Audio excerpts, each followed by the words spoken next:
Hi all friends, welcome to MTM political talk.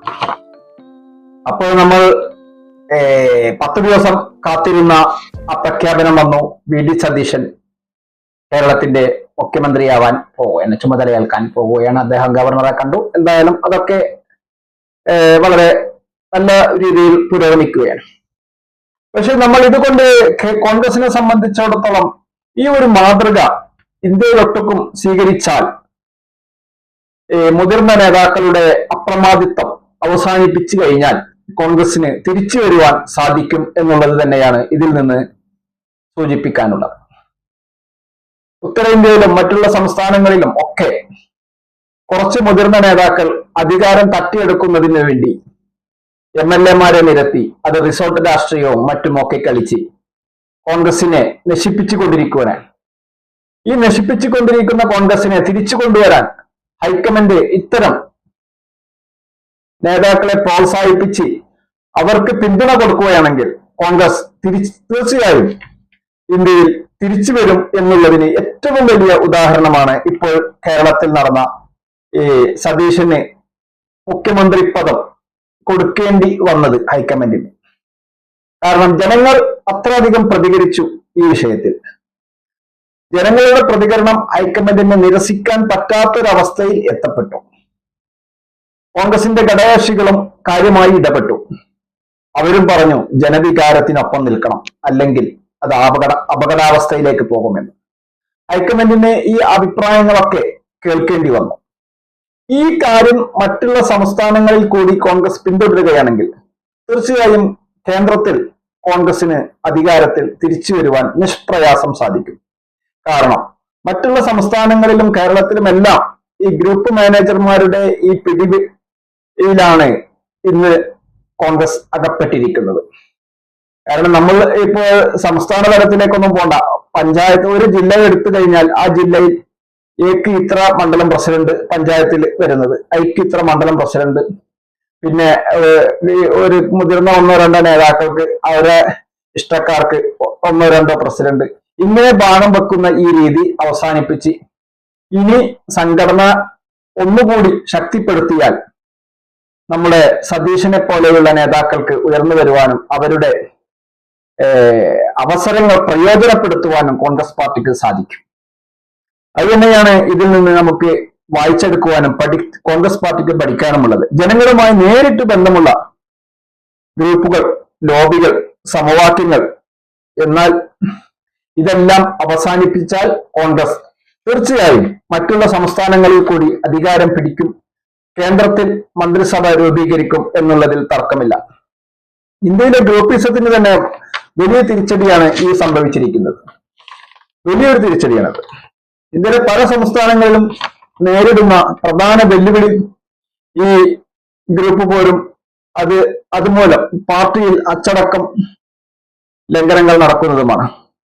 തീർച്ചയായും ഈ group മാനേജർമാരുടെ സ്വാധീനം കുറച്ച് പാർട്ടിയെ ശക്തിപ്പെടുത്തുവാൻ കോൺഗ്രസ് ശ്രമിക്കുകയാണെങ്കിൽ തീർച്ചയായും ഇന്ത്യയിൽ അധികാരത്തിൽ തിരിച്ചു വരും, കേന്ദ്രമന്ത്രിസഭ രൂപീകരിക്കും എന്നതിൽ തർക്കമില്ല. യുവ നേതൃത്വം കോൺഗ്രസിന്റെ ഒപ്പം വരികയും ചെയ്യും. പാരമ്പര്യമായി പദവികൾ കൈവശം വെച്ചിരിക്കുന്ന മുതിർന്ന നേതാക്കന്മാർക്ക് പകരം കൃത്യമായ നിലപാടുള്ള 2ാം നിര നേതാക്കളെ മുന്നോട്ട് കൊണ്ടുവരേണ്ടതുണ്ട്. അതിന് പാർട്ടിയും ഹൈക്കമാൻഡും കൃത്യമായ ഇടപെടലുകൾ നടത്തി കഴിഞ്ഞാൽ അത് സാക്ഷാത്കരിക്കും എന്ന് തന്നെയാണ്. അത് കൃത്യമായ ഇടപെടലുകൾ നടത്തുകയാണെങ്കിൽ തീർച്ചയായും കേന്ദ്രത്തിൽ അധികാരത്തിൽ കോൺഗ്രസിന് തിരിച്ചു വരുവാൻ സാധിക്കും എന്ന് തന്നെയാണിത്. ഇപ്പോൾ കേരളം നൽകിയ ഈ മാതൃക പിന്തുടരുകയാണെങ്കിൽ കോൺഗ്രസിന് തീർച്ചയായും അധികാരം കേന്ദ്രത്തിൽ കിട്ടും എന്നുള്ളതിൽ യാതൊരു തർക്കവുമില്ല. ഇപ്പോൾ ഈ സതീശൻ മോഡൽ ഇന്ത്യയിലുടനീളം നടപ്പായാൽ കോൺഗ്രസ് തിരിച്ചു വരും എന്നുള്ളതിലും തർക്കമില്ല. കാരണം മുതിർന്ന നേതാക്കൾ അവർ ഗ്രൂപ്പ് മാനേജർമാരായി അവരുടെ ഇഷ്ടാനിഷ്ടങ്ങൾക്ക് വേണ്ടി നിലകൊള്ളുകയാണ്. ഇപ്പോൾ ഇലക്ഷൻ കഴിഞ്ഞ പല സംസ്ഥാനങ്ങളിലും നമ്മൾ കണ്ടതാണ്. MLA-മാരുടെ എണ്ണം നോക്കി മുഖ്യമന്ത്രി സ്ഥാനം തട്ടിയെടുത്തു, പടം നയിച്ചതിന് ഒരു ക്യാബിനറ്റ് മന്ത്രി പദവി നൽകി അവസാനിപ്പിച്ചു. അതോടെ അവർ അസംതൃപ്തരായി. ആ അസംതൃപ്തരാകുന്നതിലൂടെ പാർട്ടി തകരുകയാണ്, വളരുകയല്ല. ഇന്ന് കേരളത്തിൽ പാർട്ടി വളരുകയാണ് ഇനി ഉണ്ടാവുന്നത്.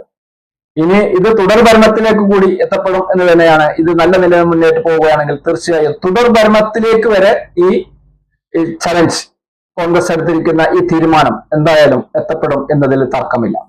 അപ്പോൾ ഈ ഒരു മാതൃക ഇന്ത്യയിലെ മറ്റുള്ള സംസ്ഥാനങ്ങളിൽ കൂടി കോൺഗ്രസ് പാർട്ടി തുടരുകയാണെങ്കിൽ തീർച്ചയായും ഈ ഗ്രൂപ്പ് മാനേജർമാരെയും ഈ ഇത്തരം പദവികൾ കൈവശം വെക്കുന്നവരെയും ഒക്കെ ഒതുക്കി കോൺഗ്രസ് പാർട്ടിക്ക് വേണ്ടി പ്രവർത്തിക്കുന്ന ഈ കൂടുതലും രണ്ടാം നിരയിലാണ് ഇത്തരം നേതാക്കളൊക്കെ ഉള്ളത്. ഇവരൊക്കെ പ്രോത്സാഹിപ്പിച്ച് മുന്നോട്ട് കൊണ്ടുവന്നു കഴിഞ്ഞാൽ ഇവരുടെ ഒപ്പം യുവാക്കളും ഇന്നത്തെ ജൻസി സമൂഹം മുഴുവൻ ഈ വിഭാഗത്തിന്റെ കൂടെ അണിനിരക്കുകയും അതുമൂലം കോൺഗ്രസ് പാർട്ടിക്ക് തിരിച്ചു വരുവാൻ സാധിക്കുകയും ചെയ്യും എന്നുള്ളതിൽ യാതൊരു തർക്കവുമില്ല.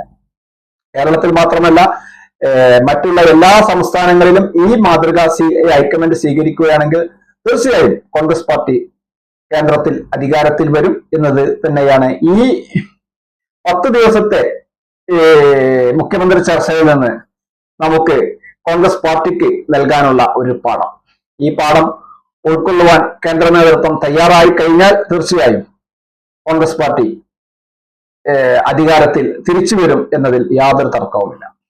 ഇത് നല്ല ഒരു മാതൃകയാണ്. ഈ മാതൃക പാർട്ടി സ്വീകരിക്കണം. MLA-മാരുടെ എണ്ണത്തിൽ മാത്രമല്ല, ഗ്രൂപ്പ് മാനേജർമാരുടെ